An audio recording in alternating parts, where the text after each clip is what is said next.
You meet someone new, they tell you their name, and like 5 seconds later, poof, it's just gone, vanished. It is so awkward. But what if I told you that moment isn't you failing? What if it's actually your brain working perfectly? I mean, just think about how wild this is. You can see someone you haven't seen in 10 years and instantly know their face. But a name you just heard, it's like it was written in sand and the tide just came in. It really does feel like our brains are playing some kind of prank on us. So what's the deal? How can our brains be so brilliant at one thing and, well, so bad at the other? The answer is actually super fascinating. And to get it, we've got to go way, way back. Back to how our brains were first wired for survival. Okay, section 1, the awkward forgetting game. Yeah, let's just sit with that feeling for a second. That little bit of panic when you realize you have to introduce someone and their name has just completely evaporated. We're going to reframe that whole thing today. Here's the big takeaway right up front. It's not you. Forgetting that name isn't your brain failing. It's actually your brain succeeding at its most important, most ancient job. Think of it this way. It's not a bug, it's a feature. And once you get that, honestly, it changes everything. All right, section 2, your brain's survival filter. So to really get this, we have to stop thinking about our brain like it's a supercomputer built for the 21st century. Instead, we need to ask, what was it actually built for? See, your brain didn't evolve to remember your Wi-Fi password, or your dentist appointment, or a name at some networking event. Nope, it evolved for one thing and one thing only, to keep you alive. It's a survival machine, not a recording device. It's constantly scanning your environment, asking one simple question. Is this information going to help me not die? So let's jump in a time machine. For our ancient ancestors, recognizing a face was everything. It could literally be the difference between life and death. Is that person a friend from my tribe or an enemy from over the hill? Is that expression a smile or a snarl? Faces were packed with mission-critical data. But names were just noise, totally irrelevant to the core mission of survival. So section 3, faces versus names. Because of this ancient priority system, our brains developed completely different ways of handling these two things.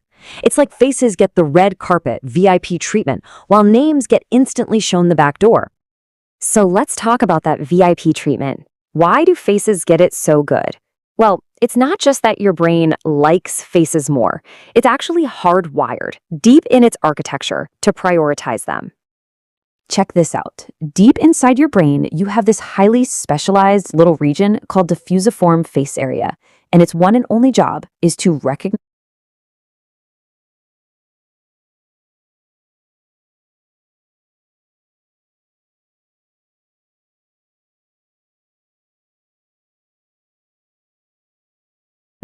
and remember faces. I mean, think about that for a second. Your brain has a chunk of real estate dedicated only to faces. Not words, not tools, not animals, just faces. That's how important this skill was. And when you see a face, your brain goes into overdrive. It's like a full body workout for your neurons. Multiple areas light up. Your emotional centers fire up. Your visual cortex is analyzing every shape, every shadow, every expression. All of that gets woven together into this super rich, super strong memory. To your brain, seeing a new face is a major event. Okay, so now let's flip the coin. What happens when your brain hears a name? Oh, it is a completely different story. A name gets none of that VIP processing, not even close.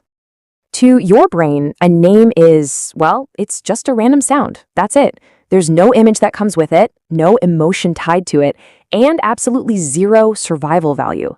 It's a totally abstract piece of data with nothing to latch onto in your memory. So that ancient operating system in your head, in its brutal efficiency, just looks at this random sound and goes, not important, delete. It's not trying to be rude, it's just saving valuable processing power for stuff it thinks actually matters for survival, like, remembering the location of a good food source or maybe where you parked your car. And as if all that wasn't enough, the whole situation is basically designed for failure. You're nervous, you're distracted, you're thinking, is my handshake weird, or what am I going to say next? All that social stress releases hormones that actually make it harder for your memory center to work. So yeah, that poor name never really stood a chance. Okay, section 4, it's not your fault. I really hope this is starting to sink in, because after hearing all this, the next time you forget a name, I want you to give yourself a break. Seriously.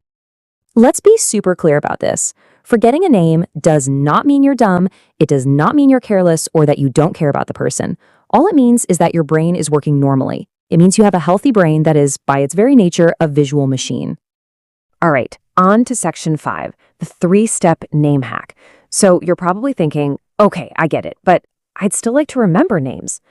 And you can. Now that we know why the brain hits the delete button, we can actually work with it instead of fighting against it. We just have to make the name seem important. Here's a super simple 3-step hack. First, attach. Link the name to something you can see, like, this is Mike,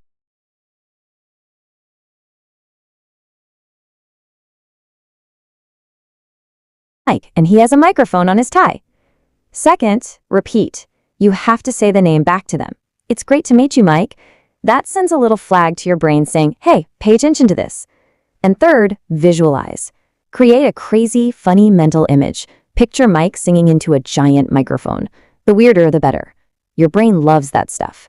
What you're doing is turning a boring, random sound into a visual story, and your brain can't ignore a good story. So that brings us to our last section. What else is your brain deleting? Because once you understand this powerful automatic filtering system that's running in your head all the time, it leads to a much, much bigger question. I mean, just think about it for a second. If your brain is so good at remembering faces, what else is it effortlessly remembering without you even realizing it? Your brain is this amazing pattern-finding machine, just sucking up all this visual and emotional data all day long. What other stuff is perfectly filed away in there that you don't even know about? And here's the flip side of that, the really big one. What else is your brain secretly deleting every single day, just because it doesn't think it's important for survival? What brilliant ideas, or crucial bits of information, or maybe even life-changing opportunities are just getting deleted because they don't fit that ancient filter? Now that is something to think about.